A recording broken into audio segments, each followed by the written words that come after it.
ಕಥೆ ಬುದ್ಧಿವಂತ ರೈತ. ಬಹಳ ಹಿಂದಿನ ಮಾತು.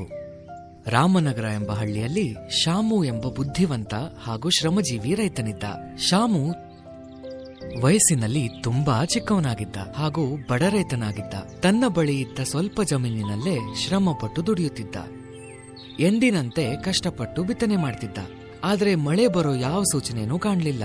ಬೆಳೆದ ಬೆಳೆಯೆಲ್ಲ ಹಾಳಾಗಿ ಹೋದ್ರೆ ಏನ್ ಮಾಡೋದು ಅಂತ ಯೋಚನೆ ಆಗಿತ್ತು. ಕಾರಣ ತನ್ನ ಜಮೀನನ್ನ ಊರಿನ ಜಮೀನ್ದಾರನ ಬಳಿ ಗಿರಿವಿ ಇಟ್ಟಿದ್ದ.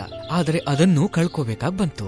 ಇದೇ ಯೋಚನೆಯಲ್ಲಿ ಶಾಮು ಒಂದು ದಿನ ಮನೆಗೆ ಬಂದು ತನ್ನ ಹೆಂಡತಿ ಹತ್ರ ಹೇಳ್ತಾನೆ, ಏನ್ರಿ ಏನಾಯ್ತು? ತುಂಬಾ ಆಯಾಸ ಮತ್ತು ಚಿಂತೆಯಲ್ಲಿದ್ದೀರಾ ಅನ್ಸುತ್ತೆ. ಎಲ್ಲ ಸರಿ ಇದೆ ಅಲ್ವಾ? ಇಲ್ಲ, ಯಾವುದು ಸರಿ ಇಲ್ಲ. ಈ ವರ್ಷ ಮಳೆ ಬರುತ್ತೆ ಅಂತ ನಂಬಿಕೆ ಇಲ್ಲ. ಮಳೆ ಚೆನ್ನಾಗಿ ಬರ್ಲಿಲ್ಲ ಅಂದ್ರೆ ಫಸಲು ಸರಿ ಬರಲ್ಲ, ಹಣ ಕೂಡ ಸಿಗಲ್ಲ. ಹಣ ಇಲ್ಲಾಂದ್ರೆ ಈ ವರ್ಷ ನಮ್ ಜಮೀನ್ದಾರಿಗೆ ಬಿಟ್ಕೊಡ್ಬೇಕಾಗುತ್ತೆ. ಏನ್ ಮಾಡ್ಬೇಕು ದೇವ್ರೇ? ನೀವು ಚಿಂತಿಸ್ಬೇಡಿ, ದೇವ್ರು ನಮ್ಗೆ ಒಂದಲ್ಲ ಒಂದ್ ದಾರಿ ತೋರಿಸ್ತಾನೆ. ನಾನು ಕೂಡ ಅದೇ ಭರವಸೆಯಲ್ಲೇ ಇದ್ದೇನೆ. ನನ್ನಿಂದ ಏನಾದ್ರೂ ಮಾಡಕ್ಕಾಗತ್ತಾ ಯೋಚನೆ ಮಾಡ್ತಾನೆ ಇದ್ದೀನಿ. ಬೇರೆ ಬೇರೆ ಮಾರ್ಗಗಳನ್ನ ಹುಡುಕ್ತಾ ಇದ್ದೀನಿ. ಯಾವ್ದಾದ್ರೂ ಮಾರ್ಗದಿಂದ ಜಮೀನನ್ನ ಹೇಗಾದ್ರೂ ಉಳಿಸ್ಕೋಬೇಕು. ಇಬ್ಬರು ಮಾತು ಮುಗಿಸಿ ಮಲಗುತ್ತಾರೆ. ಮರುದಿನ ಬೆಳಿಗ್ಗೆ ಪಂಚಾಯಿತಿಯಲ್ಲಿ ಎಲ್ಲ ರೈತರನ್ನ ಬರ ಹೇಳಿರ್ತಾರೆ. ಎಲ್ಲ ರೈತರು ಮಳೆ ಇಲ್ಲದ ಕಾರಣ ಬೆಳೆ ಒಣಗುತ್ತಿರೋ ಬಗ್ಗೆ ಚಿಂತೆಯಲ್ಲಿರೋರು ತಿಳಿದಿರುತ್ತೆ. ಅಲ್ಲಿ ಒಬ್ಬ ಬಿಲ್ಡರ್ ಕೂಡ ಬಂದಿರ್ತಾನೆ. ಬಿಲ್ಡರ್ ಅವರಿಗೆ ಹಣದ ಆಸೆಯನ್ನ ಒಡ್ಡಿ ಜಮೀನನ್ನ ಲಪ್ಟಾಯಿಸ್ಬೇಕು ಅಂತಿರ್ತಾನೆ. ನಮ್ಗೆ ತಿಳಿದಿದೆ, ಈ ವರ್ಷವೂ ಮಳೆ ಬಂದಿಲ್ಲ ಅಂತ. ಜಮೀನುಗಳು ಕೂಡ ಬರಡಾಗಿದೆ. ಇದರಿಂದ ಜೀವನ ನಡೆಸೋದು ಕಷ್ಟ ಆಗಿದೆ ಅಂತ ಗೊತ್ತು. ನಾವೆಲ್ಲ ಮಳೆನ ನಂಬಿದೀವಲ್ವಾ, ಅದಕ್ಕೆ ನಿಮ್ಗೆ ಸಹಾಯ ಮಾಡಕ್ ಬಂದಿದ್ದೀವಿ. ಇಲ್ಲಿ ನೋಡಿ, ನೀವು ಈ ಸರ್ತಿ ಮಳೆ ಬರದೇ ಇರುವಂತ ಒಂದು ಕಾರಣದಿಂದ ನಿಮ್ಮ ಜಮೀನು ವೇಸ್ಟ್ ಆಗುತ್ತಿದೆ. ನಿಮ್ಮೆಲ್ರಿಗೂ ತೊಂದರೆನೂ ಸಹ ಆಗಿದೆ. ನೀವೇನಾದ್ರೂ ನಿಮ್ಮ ಜಮೀನನ್ನ ನಮಗ್ ಕೊಟ್ಬಿಟ್ರೆ ನಾವು ನಿಮಗೆ ದುಡ್ಡಿನ ಜೊತೆಗೆ ಒಂದು ಮನೇನೂ ಕಟ್ಕೊಟ್ಬಿಡ್ತೀವಿ. ಎಲ್ಲ ಬಡ ರೈತರು ತಮ್ಮ ಜಮೀನ್ನ ಬಿಲ್ಡರ್ಗೆ ಕೊಡಬೇಕು ಅಂತ ಮುಂದಾಗ್ತಾರೆ. ನಾವು ನಿಮಗೆ 1 ತಿಂಗಳು ಸಮಯವನ್ನ ಕೊಡ್ತೀವಿ. ನೀವೇನಾದ್ರೂ ನಮಗೆ ಜಮೀನ ಬರ್ಕೊಟ್ರೆ ನಾವು ನಿಮಗೆ ತುಂಬಾ ದುಡ್ಡನ್ನ ಕೊಡ್ತೀವಿ. ಅದರಿಂದ ನಿಮಗೆ ಮುಂದೆ ಯಾವಾಗ್ಲೂ ದುಡ್ಡು ಬೇಕು ಅಂತ ಅನ್ಸೋದೇ ಇಲ್ಲ. ಎಲ್ಲರೂ ಬಿಲ್ಡರ್ನ ಮಾತುಗಳನ್ನ ಕೇಳಿಸಿಕೊಂಡು ಏನೂ ಉತ್ತರವನ್ನು ಹೇಳದೆ ಮನೆಗೆ ಹೊರಟು ಹೋಗ್ತಾರೆ. ಆದ್ರೆ ಶಾಮುಗೆ ಯಾಕೋ ಸರಿ ಅನ್ಸಲ್ಲ. ಅನುಮಾನದಲ್ಲೇ ಬಿಲ್ಡರ್ನ ಹಿಂಬಾಲಿಸಿ ಅವರ ಮನೆಯ ಬಳಿ ಹೋಗ್ತಾನೆ. ಅಲ್ಲಿ ಬಿಲ್ಡರ್ನ ಮಾತುಗಳನ್ನ ಕೇಳಿಸ್ಕೊತಾನೆ. ಈ ಎಲ್ಲ ಮುಟ್ಟಾಳ ರೈತರು ಎಲ್ಲ ಜಮೀನನ್ನ ಕಡಿಮೆ ದರದಲ್ಲಿ ನನಗೆ ಕೊಟ್ಟು ಬಿಡ್ತಾರೆ. ಅದಾದ್ಮೇಲೆ ನಾನು ಎಲ್ಲ ಜಮೀನನ್ನು ಒಟ್ಟಿಗೆ ಮಾರ್ಬಿಟ್ಟು ದೊಡ್ಡ ಮೊತ್ತದ ದುಡ್ಡು ಗಳಿಸ್ತೀನಿ. ಮುಟ್ಟಾಳ ರೈತರು.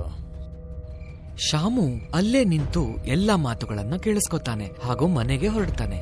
ಮನೆಗೆ ಬಂದು ಶಾಮು ತನ್ನ ಹೆಂಡತಿ ಬಳಿ ಎಲ್ಲವನ್ನೂ ಹೇಳ್ತಾನೆ. ನಿಂಗೆ ಗೊತ್ತಾ ಸರಳ, ಇವತ್ತೊಬ್ಬ ಬಿಲ್ಡರ್ ನಮ್ಮ ಹಳ್ಳಿಗೆ ಬಂದಿದ್ದ.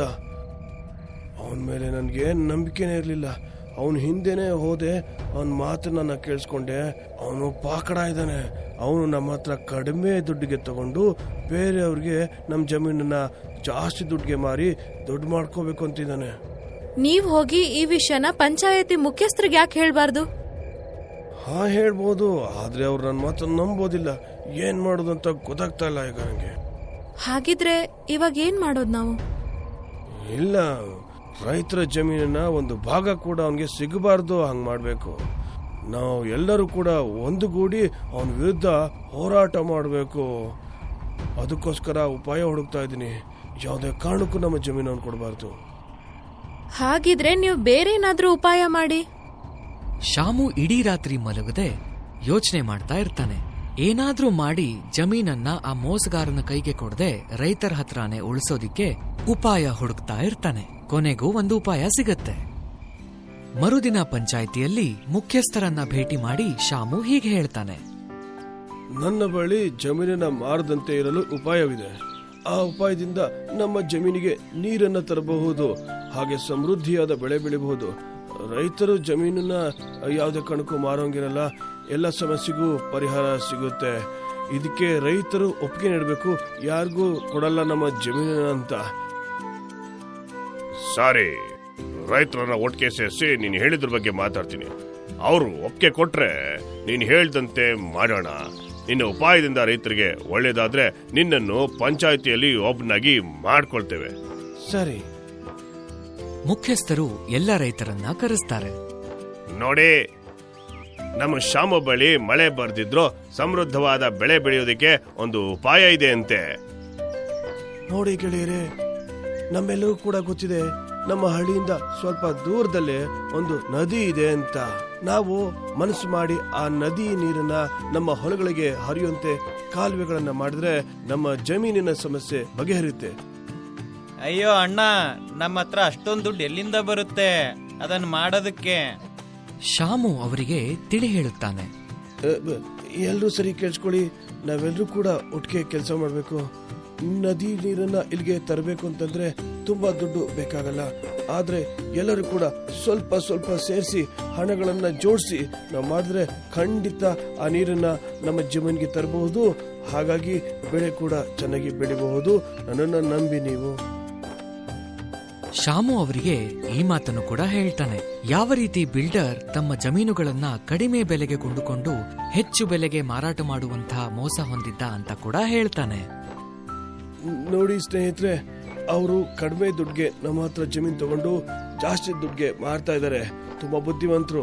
ಆದ್ರೆ ನೀವೆಲ್ಲ ಸೇರಿ ಸ್ವಲ್ಪ ಸ್ವಲ್ಪ ದುಡ್ಡು ಕೊಟ್ರೆ ಖಂಡಿತ ಆಗುತ್ತೆ. ಎಲ್ಲ ರೈತರು ಶಾಮುನ ಮಾತುಗಳನ್ನ ಕೇಳಿಸ್ಕೊಂಡು ಈ ರೀತಿ ಹೇಳ್ತಾರೆ. ಆಯ್ತು ಬಿಡು ಶ್ಯಾಮ, ನೀನ್ ಸರಿಯಾಗಿ ಹೇಳ್ತಾ ಇದ್ಯಾ. ನಾವು ದುಡ್ಡು ಕೊಡೋದಕ್ಕೆ ತಯಾರಾಗಿದ್ದೇವೆ. ಆಯ್ತು ಬಿಡು, ದುಡ್ಡು ಕೊಡೋಣ. ನಾವು ದುಡ್ಡು ಕೊಡ್ತೀವಿ. ಎಲ್ಲರೂ ಸ್ವಲ್ಪ ಸ್ವಲ್ಪ ದುಡ್ಡನ್ನ ಜೋಡಿಸಿ ಶಾಮುಗೆ ಕೊಡ್ತಾರೆ.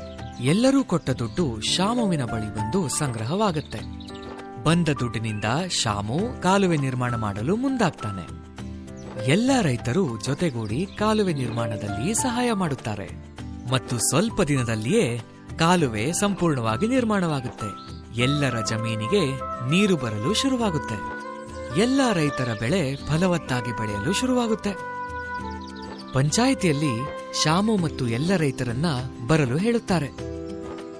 ಬಿಲ್ಡರ್ಗೆ ಈಗ ತಿಳಿಯುತ್ತೆ, ಇನ್ನು ತನ್ನ ಜಾಲದಲ್ಲಿ ಯಾರೂ ಬೀಳೋದಿಲ್ಲ ಅಂತ ಅನ್ಸಿ ಅಲ್ಲಿಂದ ಓಡಿ ಹೋಗ್ತಾನೆ. ಎಲ್ಲ ಪಂಚಾಯಿತಿಯ ಮುಖ್ಯಸ್ಥರು ಶಾಮುವಿನ ಸಮಯ ಪ್ರಜ್ಞೆ ಮತ್ತು ಬುದ್ಧಿವಂತಿಕೆಯನ್ನ ಮೆಚ್ಚುತ್ತಾರೆ ಮತ್ತು ಅವನನ್ನ ಮುಖ್ಯಸ್ಥನನ್ನಾಗಿ ಮಾಡ್ತಾರೆ. ಶಾಮು ಒಳ್ಳೆ ಸಮಯದಲ್ಲೇ ಉಪಾಯ ಕೊಟ್ಟು ನಮ್ಮೆಲ್ಲ ಜಮೀನ ಉಳಿಸ್ಕೊಳ್ಳೋದಕ್ಕೆ ಸಹಾಯ ಮಾಡ್ದ. ಈಗ ಅವನನ್ನ ಪಂಚಾಯತಿಯಲ್ಲಿ ಒಬ್ಬನಾಗಿ ಮಾಡ್ಕೊಳ್ಳೋಣ. ಶಾಮು ಮುಖ್ಯಸ್ಥರಿಗೆ ಧನ್ಯವಾದ ಹೇಳ್ತಾ ಈ ರೀತಿ ಹೇಳ್ತಾನೆ. ನಿಮ್ಮ ಪ್ರೀತಿಗೆ ಹಾಗೂ ಆಹ್ವಾನಕ್ಕೆ ಧನ್ಯವಾದಗಳು. ಈ ಕೆಲಸ ನಿಮ್ಮಿಂದ ಮತ್ತು ರೈತರಿಂದ ಆಗಿದ್ದು. ನಾವೆಲ್ಲ ಒಟ್ಟಿಗೆ ಇದ್ರೆ ಸಮಸ್ಯೆಗಳನ್ನ ಬಗೆಹರಿಸಬಹುದು, ಜೊತೆಗಿದ್ರೆ ಗೆಲ್ಲಬಹುದು.